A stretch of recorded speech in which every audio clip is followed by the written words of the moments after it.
यह जो घटना है ये इसलिए सोचना जरूरी है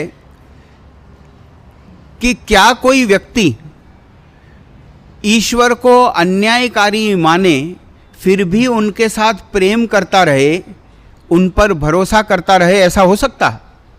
सोच के देखिए कि एक व्यक्ति ऐसा है, वो जानता समझता है कि भगवान ने मेरे साथ ऐसा कर दिया, और फिर भी उसके साथ उसका प्रेम हो, ये नहीं हो सकता।